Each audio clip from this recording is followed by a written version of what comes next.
नमस्कार दोस्तों, आप देख रहे हैं सरकारी जॉब भर्ती। और आज के जो टॉपिक में देखेंगे भौतिक विज्ञान का टॉप 50 प्रश्न, यानी कि टॉप के 50 महत्वपूर्ण क्वेश्चन को देखेंगे भौतिक विज्ञान का, जो कि आपके सिलेबस के अकॉर्डिंग, जैसे कि प्रयोगशाला परिचारक है, भृत्य, चौकीदार और स्वीपर है, इत्यादि में जो दिया गया है मैं उसी हिसाब से यहाँ पर बताने वाला हूँ। और ये टॉपिक काफ़ी इंपॉर्टेंट है।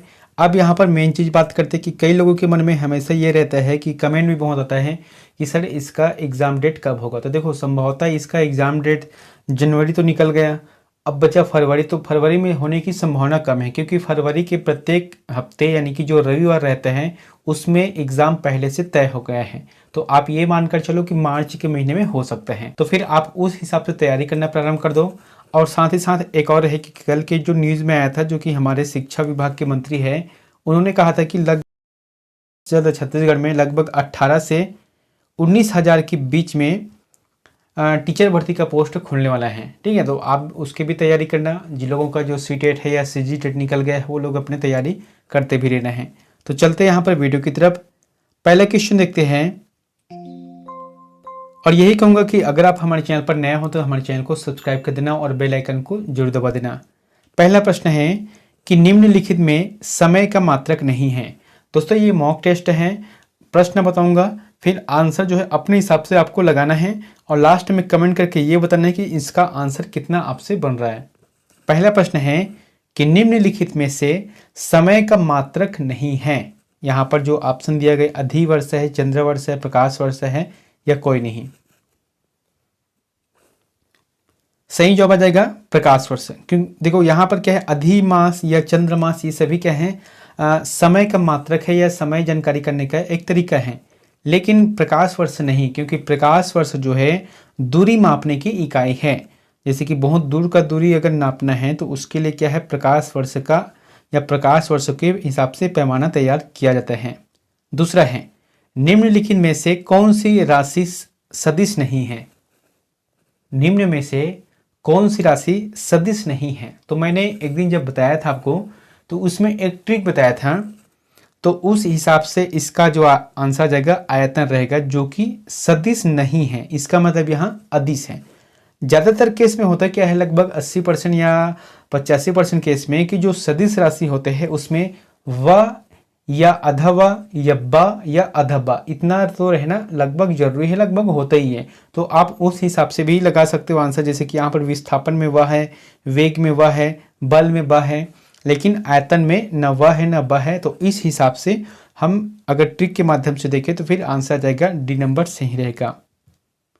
अगला है, किसी कालीन की सफाई के लिए यदि उसे छड़ी से पीटा जाए तो उसमें कौन सा नियम लागू होता है। बताना है आपको। ये जो नियम है न्यूटन के जो लॉ है, जैसे कि 3 नियम बताए थे ना, तो उस आधार पे है। सही जवाब आ जाएगा इनका गति का पहला नियम। ठीक है, गति का पहला नियम है, जिसे जड़त्व का नियम भी बोलते हैं। यानी कि अगर जैसे कि कोई चद्दर है, ठीक है, आप उसे स्वतंत्र रूप से लटका देना, फिर उसमें जो है डंडे से प्रहार करोगे तो फिर वहाँ पर धूल निकलता है, लेकिन धूल वहीं पर रह जाता है और वो जो चादर है वहाँ आगे बढ़ जाता है। या कभी कभी ऐसा भी होता है, आप बस में बैठे हैं ना, बस जब अचानक से चलता है तो आप जब पीछे की तरफ हो जाते हो, या चलती बस में अचानक से ब्रेक लगता है तो आप आगे बढ़ जाते हो, है ना। तो इस हिसाब से जो कहा जाता है इसे गति का पहला नियम है, जो कि जड़त्व का नियम भी इसे कहा जाता है। चौथा प्रश्न है, हवाई जहाज में फाउंटेन पेन से स्याही बाहर निकल आती है क्योंकि। तो हवाई जहाज से फाउंटेन पेन के जो स्याही, जैसे कि हम लोग लिखते हैं ना, जो सामान्य से जो पेन रहता है जिसमें रिफिल वगैरह रहते हैं, तो इसमें से स्याही बाहर निकल जाती है। क्यों बाहर निकल जाती हैं? क्योंकि ऊंचाई बढ़ने से वायु दाब में कमी आती है, जिसकी वजह से उसमें जो स्याही हुआ रहता है, यानी कि स्याही रहता है, वो सभी बाहर निकल जाता है। अगला है, सूर्य पर ऊर्जा का निर्माण होता है। तो जो सूर्य है, तो सूर्य पर ऊर्जा का जो निर्माण होता है, लगातार वहां ताप देते रहते हैं, वह किस वजह से होता है बताना है। वहां पर आंसर आ जाएगा इनका नाभिकीय संलयन द्वारा। ठीक है, नाभिकीय जो संलयन होता है, यानी कि छोटे छोटे जो अणु है वहां एक दूसरे से जुड़ता रहते हैं और इसी वजह से वहां पर सूर्य में ऊर्जा का निर्माण होते रहता है। अगले है, कोई साइकिल सवार किसी मोड़ में झुकता है तो वह। जैसे कि आप यहाँ पर जा रहे हो, यहाँ पर टर्न ले रहे हो, ठीक है। जैसे टर्न लेते हो तो होता क्या है कि जैसे साइकिल मुड़ता है तो फिर आपको भी मुड़ना पड़ता है, यानी कि झुकना पड़ता है कि इनकी तरफ, उस दिशा की तरफ जिधर केंद्र हो, ठीक है। केंद्र के विपरीत तो नहीं झुक सकते, तो उसी के अकॉर्डिंग पर पूछा गया है कि हम जो झुकते हैं वहाँ क्या होता है, तो अंदर की ओर वहाँ झुकता है। क्यों झुकता है? क्योंकि उस साइकिल को बैलेंस करने की वजह से। अगर हम साइकिल को मोड़े किसी राउंड में और अपना जो सीधा स्ट्रेट रूप से बैठा है तो फिर ऐसा नहीं होता, आपको भी झुकना पड़ता है। अगला है, तेल की एक बूंद, एक छोटी बूंद पानी पर फैल जाती है क्योंकि, जैसे कि कोई पानी है, ठीक है। अब उस पानी में अगर थोड़ा से भी हम तेल डालते हैं, चाहे मिट्टी तेल हो या जो खाने पीने का जो तेल रहता है उसे हम डालते हैं, तो वह पूरी तरह से फैल जाता है। ऐसा क्यों? तो इसका जो जवाब आ जाएगा वहाँ, तेल का पृष्ठ तनाव अधिक होता है। तेल का जो पृष्ठ तनाव अधिक होता है इसलिए फैल जाते हैं। जैसे कि आप सुनना कि कोई गड्ढा वगैरह है वहाँ पे मिट्टी का तेल डालते हैं, क्योंकि उनका जो फैलाव वहाँ पूरी जल में हो जाता है, जिसकी वजह से मच्छर है वहाँ अपना लार्वा नहीं छोड़ता। अगला है, स्थिर गति से जा रही खुली कार में बैठा एक बालक गेंद को हवा में सीधे ऊपर फेंकता है तो गेंद गिरती है, ठीक है। अब मान लो जो आप किसी गाड़ी में बैठे हुए, खुला गाड़ी में, ठीक है। अब वो गाड़ी में आप जैसे कि चल रहे हो तो उसी गाड़ी में बैठकर आप किसी गेंद को ऐसे उछालना, लगभग 2 मीटर 3 मीटर 4 मीटर के अंतर्गत, तो वो जो गेंद है वहाँ कहाँ पर जाएगा? आंसर जाएगा उनके हाथ में, यानी कि उनके हाथ में ही गिरते हैं। अब यहाँ पर प्रश्न उठता है, उस चीज को समझना। भाई अपन तो गाड़ी जो है आगे बढ़ रहा है इधर, तो व्यक्ति भी आगे बढ़ गया, लेकिन गेंद तो यहीं पर है ना, तो इसे जो है यहाँ पर गिरना चाहिए, क्योंकि ये व्यक्ति तो आगे बढ़ गया। तो ऐसा नहीं होता, क्योंकि जब गेंद फेंकते हैं तो वो भी क्या होता है, गति में रहता है, इसी वजह से वहाँ हाथ ही में गिरता है। अगला है, ऊर्जा संरक्षण का आशय है कि, तो ऊर्जा संरक्षण का आशय मतलब क्या है? ये जो है बर्नौली का सिद्धांत है। ये आंसर जाएगा, ऊर्जा का ना तो सृजन हो सकता है और ना ही विनाश। जैसे कि एक होता है प्राकृतिक रूप से, जैसे कि पवन ऊर्जा है या सूर्य का जो ताप है, इसे आप ना तो निर्माण कर सकते हो और ना ही इसका विनाश कर सकते हो। अगले हैं, क्रिकेट की गेंद को किस कोण से मारा जाना चाहिए ताकि वह अधिकतम दूरी तक जा सके, ठीक है। जैसे कि ये क्रिकेट का ग्राउंड है, अब यहाँ पर प्लेयर हैं, अब ये प्लेयर जो है कोई भी दिशा में छक्का लगा सकता है, लेकिन सबसे ज़्यादा जो लंबा दूरी तक जाने वाला जो कोण बनाता है वहाँ 45 अंश के कोण, यानी कि ये जो दिशा रहता है ना, लगभग 45 अंश के जो कोण होता है, यानी कि वो जो खड़ा है इस कोण से वहाँ, यहाँ पर तो हो गया 90 हो गया, ठीक है। ये अगर 0 मान ले और ये 90 हो गया तो बीच में क्या है, 45 अंश है। तो इसी दृष्टिकोण में, यानी कि अपने जो मारता है ना, तभी जाके यहाँ सबसे ज़्यादा लंबा इसी मतलब एरिया में जाता है। आप किसी भी बल्लेबाज को देखना, जब वो छक्का लगाते हैं ज़्यादातर इसी एरिया में लगाता है छक्का। आंसर क्या जाएगा यहाँ पर? बी नंबर रहेगा। अगले है, सूर्य का ताप मापा जाता है। तो सूर्य का ताप कैसे मापा जाता है बताओ? क्योंकि सूर्य तो बहुत ज़्यादा हीटिंग करता है, तो इसका मापने का एक तरीका है जिसे कहते हैं पायरोमीटर, ताप मापी कहते हैं। और ये किस चीज़ का मापते हैं? जैसे कि सूर्य है तो सूर्य के बीच में कोई नहीं जा सकता, ना उसके अध्ययन किया है। ये जो सूर्य का जो बाहरी एरिया है ना, इसी का तापमान को मापते हैं, और इनका जो तापमान है लगभग 6000 सेल्सियस के आसपास रहता है। अगला है, निम्न द्रव्यों में कौन सा ऊष्मा का बहुत अच्छा चालक है? तो ऊष्मा का बहुत अच्छा चालक कौन सा है? सही जवाब आ जाएगा पारा रहेगा। पारा को जैसे कि आप देखना है ना, पानी, ईथर और बेंजीन नहीं रहेगा, पारा रहेगा। जैसे कि एक होता है थर्मामीटर, तो थर्मामीटर में क्या लगे रहते हैं? पारा लगे रहते हैं। तो ये क्या है, टेम्परेचर को मापने का भी काम करते हैं। तो हम कह सकते हैं ऊष्मा का बहुत अच्छा चालक क्या है? पारा होता है। अगला है, बर्फ के 2 टुकड़े को आपस में दबाने पर टुकड़े आपस में चिपक जाते हैं क्योंकि, आपके घर में फ्रिज होगा, उसमें छोटे छोटे जो बर्फ होगा उसको देखना, जब हम उस दोनों बर्फ को, टुकड़े को आपस में चिपकाते हैं तो कुछ समय के बाद वहां जम जाता है। आंसर क्या जाएगा इनका? दाब अधिक होने से बर्फ का गलनांक घट जाता है, जिसकी वजह से आपस में चिपक जाते हैं, ठीक है। या एक और तरीका बता रहा हूँ आपको, क्या करना है, छोटे छोटे जो बर्फ का सिल्ली रहते हैं ना, छोटा छोटा जो इतना साइज के रहते हैं, उसे एक गिलास में डाल देना। अब उस गिलास में एक धागे को डाल देना। अब उस धागे को डालने के बाद ना उसमें थोड़ा सा नमक डाल देना। जब नमक डालोगे तो उस जो रस्सी में बर्फ का टुकड़ा है ऑटोमेटिक चिपक जाएगा। आप उसे निकाल कर देखना, जो बर्फ है ना वो रस्सी में चिपक जाएगा। तो ये क्या है, साइंस का है। अगला है, गर्मी के दिनों के दौरान मिट्टी के बर्तन में रखा पानी ठंडा हो जाता है निम्नलिखित संवृत्ति के कारण। तो आपको देखना है कि जैसे कि गर्मी के दिनों में मिट्टी का बर्तन रहता है, घड़ा रहता है, ठीक है, मटका रहता है, तो उसमें जैसे पानी डाल देते हैं तो फिर वहाँ दोपहर के समय, खासकर से दोपहर के समय ठंडा रहता है। क्यों रहता है? इसका एक वजह है जिसका नाम कहते हैं, उसे वाष्पीकरण कहते हैं। आप देखना जैसे मटका रहता है ना, उसके अगल बगल में पूरी तरह से पानी जमा रहता है, ठंडा ठंडा जो है पानी लगा रहता है। क्यों? क्योंकि ये जो है वाष्पीकरण होता है, इसी वजह से मिट्टी का जो बर्तन में पानी रहता है वहाँ ठंडा रहता है। अगला है, भाप से हाथ अधिक जलता है अपेक्षाकृत उबलते जल से, क्योंकि। तो दोस्तों जैसे कि यहाँ पर जो प्रश्न बताओ पढ़ना वो काफ़ी इंपॉर्टेंट है। काफ़ी इंपॉर्टेंट इसलिए बोलता हूँ क्योंकि आपके सिलेबस के अकॉर्डिंग पर लगभग 60 अंकों का प्रश्न पूछा जाएगा। अब वो 60 अंकों के प्रश्न में कहाँ से प्रश्न दे देगा किसी को पता नहीं है। तो आप जो अपनी तैयारी अच्छे से रखना, और खासकर जैसे कि भृत्य है, चौकीदार स्वीपर है, तो उसमें तो है ही, साथ साथ जो जीएस का पार्ट रहता है उसको भी आपको अच्छे से ध्यान देना है। अब यहाँ पर क्या बोला गया है कि भाप से हाथ अधिक जलते हैं।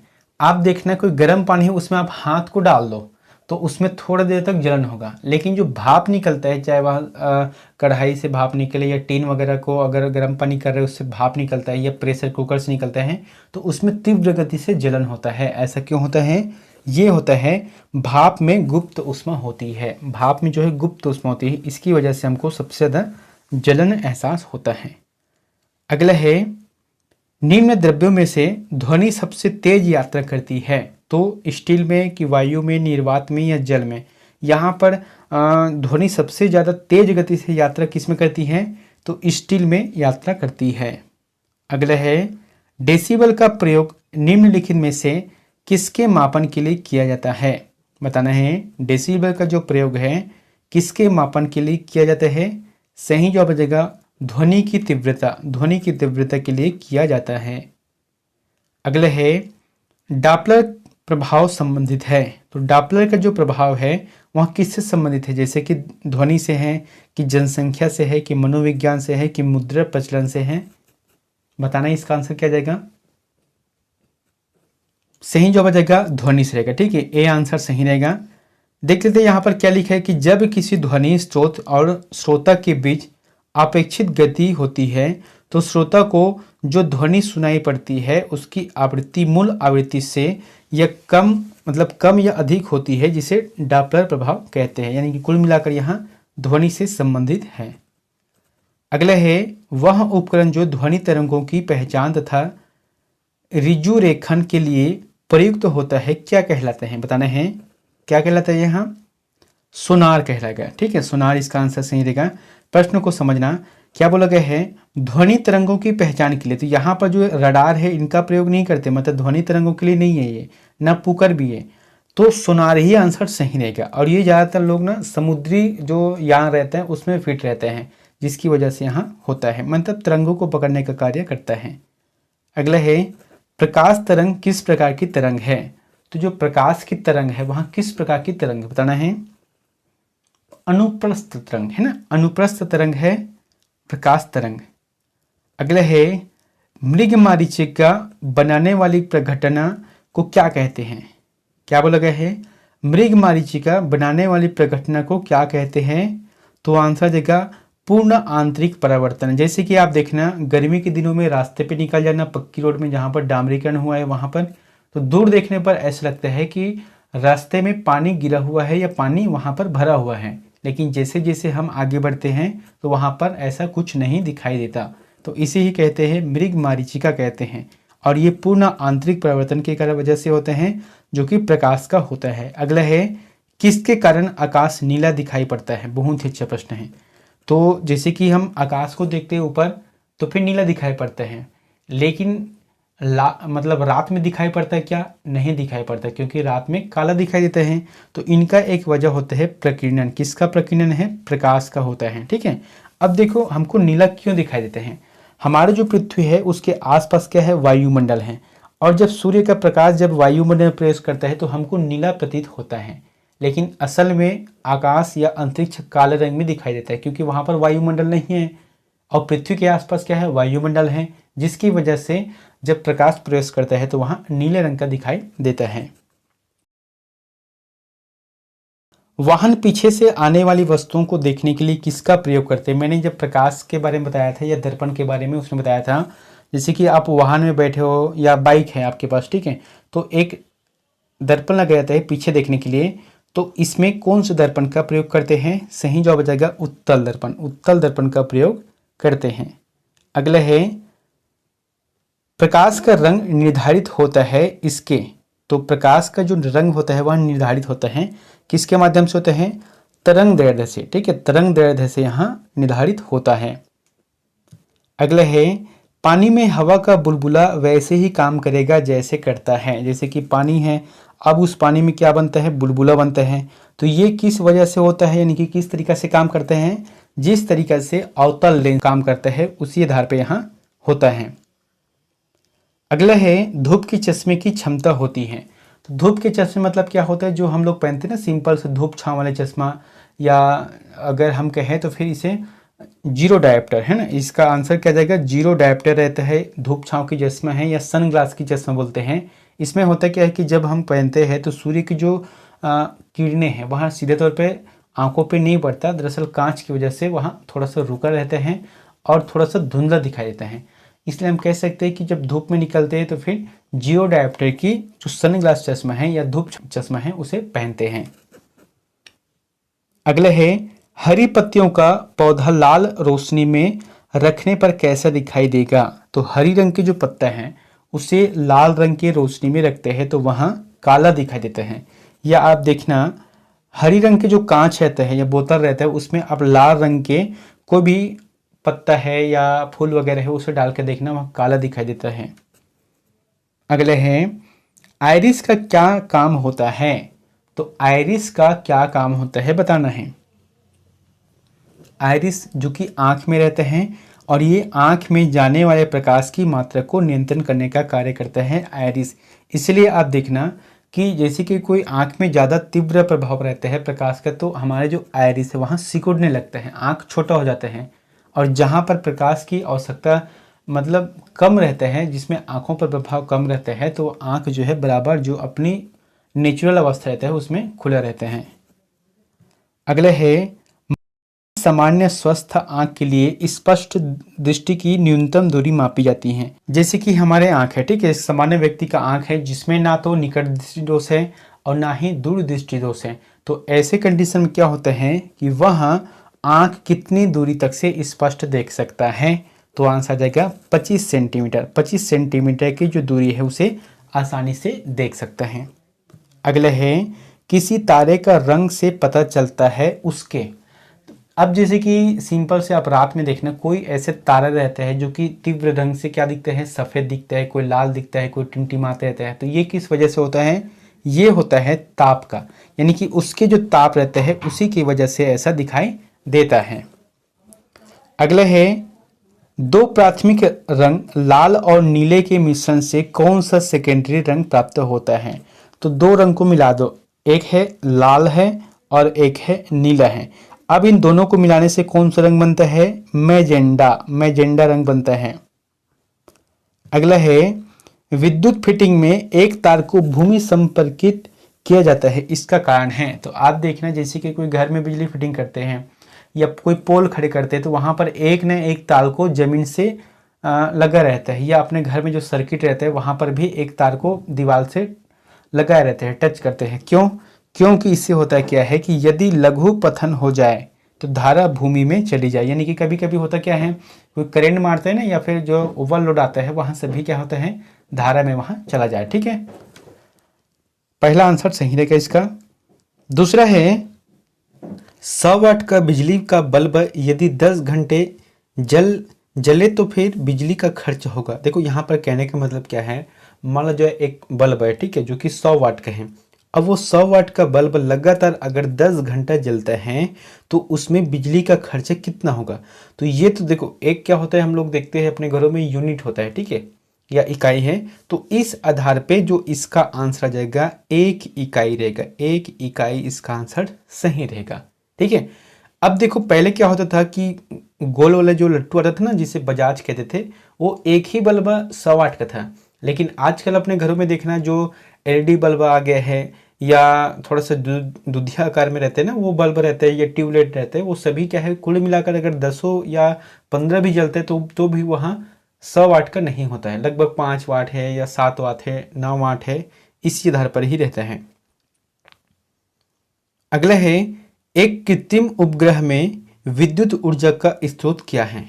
तो आपको बताना है कि जैसे कि अंतरिक्ष में क्या भेजता है, कृत्रिम उपग्रह, है ना, यानी कि पृथ्वी की जांच करने के लिए वहां पर या बाहर के जो अंतरिक्ष है उसको जांच करने के लिए, तो उसके लिए जो ऊर्जा का स्रोत रहता है वो कौन सा रहता है?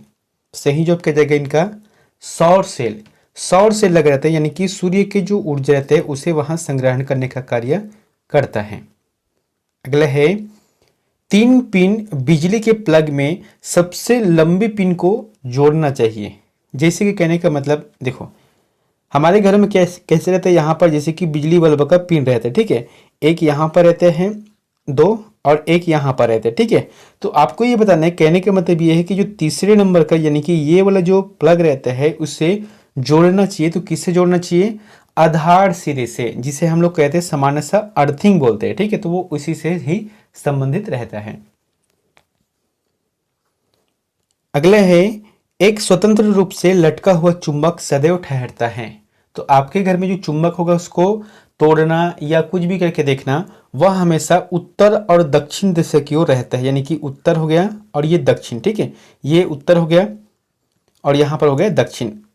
तो ये इसी दिशा में ही रहेगा और ये इसी दिशा में रहेगा, धोखे भी ये इधर नहीं जाएगा ना इधर भी नहीं जाएगा, ठीक है। इसलिए जैसे कि कोई समुद्रयान में जाता है तो एक ही देखना, उसके पास कहते हैं चुंबक की जो गुण वाले जो घड़ी रहते हैं ना, उस आधार पर पता चलता है उस दिशा के बारे में कि वह किस दिशा की ओर जा रहा है।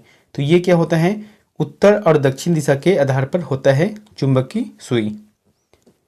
अगले हैं, सूर्य की ऊर्जा उत्पन्न होती है। तो सूर्य की जो ऊर्जा है वह उत्पन्न होती है, सूर्य तो लगातार चल ही रहे हैं, है ना, लगातार जल ही रहे हैं, तो इसमें जो ऊर्जा उत्पन्न होता है वह किस आधार पर रहता है, नाभिकीय संलयन। मैंने बताया भी था शुरू में, नाभिकीय संलयन की वजह से यहां होता है। अगले है, विद्युत उत्पन्न करने के लिए कौन सी धातु का उपयोग होता है? तो विद्युत को उत्पन्न करने के लिए कौन सी धातु का उपयोग होता है, यूरेनियम। यूरेनियम का यहां उपयोग होता है। अगला है, आइंस्टीन को नोबेल पुरस्कार से सम्मानित किया गया। तो देखो, आइंस्टीन ने बहुत सारे अपने जो सिद्धांत है उसे प्रस्तुत किया है, तो उसमें से एक आता है प्रकाश वैद्युत प्रभाव के लिए। प्रकाश वैद्युत प्रभाव के लिए इसे नोबेल पुरस्कार दिया गया है। हालांकि इन्होंने जो सापेक्षिकता का जो सिद्धांत है, साथ ही ब्लैक होल का जो सिद्धांत है, इसने दिया था। अगला है, बैटरी का आविष्कार किसने किया? तो बैटरी का जो आविष्कार है किसने किया है, सही जवाब आ जाएगा वोल्टा। वोल्टा नाम के एक वैज्ञानिक है, इन्होंने बैटरी का आविष्कार किया था। अगला है, रडार उपयोग में आता है। तो रडार जो है उपयोग में आता है, तो किस लिए उपयोग में आता है बताना है। सही जवाब आ जाएगा इनका, रेडियो तरंगों द्वारा वस्तुओं की स्थिति ज्ञात करने में। जैसे कि आप देखना, सेनाओं के पास इनका हमेशा उनके पास रहता है रडार, है ना, या आप जैसे कि हवाई जहाज में जा रहे हो तो उसमें भी रडार लगे रहते हैं, जिससे ये पता चलता है कि कोई तरफ की जो सिग्नल आता है या कोई भी तरफ की जो वस्तु रहता है उनके बारे में वहां पता चलता है। गुरुत्वाकर्षण नियमों के आविष्कारक कौन हैं बताना है। जो गुरुत्वाकर्षण का नियम बताया है या सिद्धांत बताया है, वह इस सिद्धांत को देने वाला या आविष्कारक कौन है? सही जवाब आ जाएगा न्यूटन रहेगा, ठीक है, बी नंबर आंसर सही रहेगा। अगला है, प्रकाश की गति किसके बीच में आते हुए न्यूनतम होती है बताना है। प्रकाश की जो गति है वहां, जैसे कि कांच है, निर्वात है, जल है और वायु है, इन चारों में से जब पार करती है यानी कि वहां से निकलती है तो किसमें न्यूनतम होती है इनकी जो गति है बताना है। सही जवाब क्या जाएगा, कांच रहेगा, क्योंकि कांच में जो पूर्ण परिवर्तन होता है तब जाके निकलता है। जैसे कोई चटका हुआ कांच रहता है यानी कि कोई टूटा हुआ कांच रहता है, उसमें जब प्रकाश पड़ता है तो क्या होता है, वहाँ चमकीला दिखाई देता है, तो ये सभी इसी की वजह से होता है। अगला है, हमें वास्तविक सूर्योदय से कुछ मिनट पूर्व ही सूर्य दिखाई देने का कारण है। जैसे कि आप देखना, सूर्योदय पूर्व की दिशा में होता है, वहां पर जब सूर्य निकलता है तो कुछ समय पहले हमको जो लालिमा का आभास होता है वहां किसकी वजह से होता है, प्रकाश का अपवर्तन की वजह से, ठीक है, प्रकाश के अपवर्तन की वजह से हमको ऐसा दिखाई पड़ता है। अगला है, वर्धान्यता को किस लेंस से दूर किया जा सकता है? तो वर्धनता को किस लेंस से दूर किया जा सकता है बताना, जैसे कि अवतल लेंस है, उत्तल लेंस है, बेलनाकार लेंस है या कोई नहीं। इसका जो जवाब आ जाएगा कोई नहीं रहेगा, क्योंकि देखो ये होता क्या है, सबसे पहले समझो, वर्धांगता रोग जो है अनुवांशिकी रोग है, जिसको कलर ब्लाइंडनेस भी बोलते हैं, यानी कि जो पीले रंग है और हरा रंग है, इसमें आप जो इस रोगी से पीड़ित रहते हैं, इस रोग से पीड़ित रहते हैं, वहाँ दोनों कलर में पहचान नहीं पाता। तो ये जो है किसी लेंस से वहाँ ठीक नहीं होता, ये दरअसल जेनेटिक रहते हैं, जो कि बहुत कम लोगों में देखने को मिलते हैं। पीले और हरे रंग को पहचानने में इसमें दिक्कत जाता है। अगला है, ऊनी कपड़े सूती वस्त्रों की अपेक्षा गर्म होते हैं क्योंकि वे, देखो यहाँ पर क्या बोला गया है, ऊनी कपड़े और एक है सूती कपड़े। आप देखना इसका जो आंसर किया जाएगा, ताप के अच्छे रोधक हैं। ऊनी कपड़े यानी कि जैसे कि आप देखना ठंड के दिनों में हम ऊन के कपड़े पहनते हैं या ऊनी जो चादर ओढ़ते हैं, उसमें क्या होता है, आप अच्छे से ओढ़ कर सो जाओ, उससे होगा क्या कि आपकी जो ताप है वहाँ बाहर नहीं निकलेगा।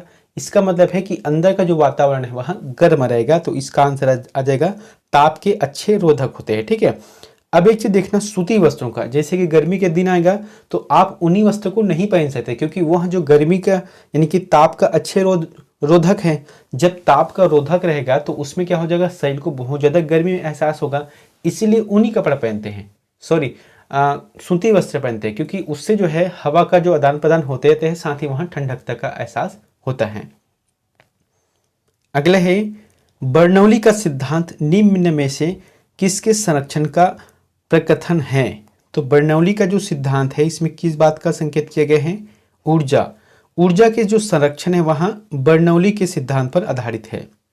अगला है, तड़ित चालक बनाए जाते हैं। तो जो तड़ित चालक बनाए जाते हैं वह किससे बनाए जाते हैं? सही जवाब क्या जाएगा, तांबे से, है ना, जो तांबे से बनता है तड़ित चालक। देखो होता क्या है कि कोई व्यक्ति जैसे कि घर बनाता है तो वहाँ तड़ित चालक यानी कि कोई बादल से कोई बिजली कड़कता है तो उसे रोकने के लिए अगर अर्थिंग मिलता है तो उसे तांबे के तार है या पाइप है उससे कनेक्ट करके धरती पर लाया जाता है, या कोई भी जगह और आप देख सकते हो तांबे का ही उपयोग किया जाता है। क्यों? क्योंकि तांबा धातु विद्युत तथा उष्मा का सुचालक होता है, इसी वजह से होता है। अगला है, ट्रांसफार्मर क्या है? तो ट्रांसफार्मर क्या है आपको बताना है। मैंने बताया था ना, एक तो होता है डीसी यानी कि डायरेक्ट करंट होता है, और एक होता है एसी यानी कि अल्टरनेटिव करंट होता है। तो जो ट्रांसफार्मर का जो कार्य है वहाँ एसी वोल्टता को घटाने और बढ़ाने में प्रयुक्त होता है, यानी कि एसी वोल्ट अल्टरनेटिव करंट है। तो इसमें होता क्या है कि कभी कभी एकदम तीव्र गति से वोल्टेज आ जाता है ना। कभी कभी आप देखना घरों में अगर कोई तीव्र गति से वोल्टेज बढ़ जाता है तो घरों के जो लाइट वगैरह है, टीवी है, फ्रिज है, वहाँ उड़ जाता है। तो इसे जो मेंटेन करने का कार्य करता है वहाँ ट्रांसफार्मर करता है। अगला है दोस्तों, ये प्रश्न आप लोगों के लिए होमवर्क है, बहुत अच्छा प्रश्न है, तो इसका आंसर में प्लीज कमेंट बॉक्स पर जाकर जरूर बताना। यहाँ पर लिखा है कि वर्षा की अम्लता इसके द्वारा मापी जाती है। तो जो वर्षा की अम्लता है वहाँ किसके माध्यम से मापी जाती है? जैसे कि बैरोमीटर है, कि हाइग्रोमीटर है, कि एमीमीटर है, या पीएच मीटर है। तो इन चारों में से जो भी आंसर आपको सही लगता है तो प्लीज़ हमें कमेंट बॉक्स पर जाकर जरूर कमेंट करें। मिलते हैं नेक्स्ट वीडियो में एक नई जानकारी के साथ। Thank you.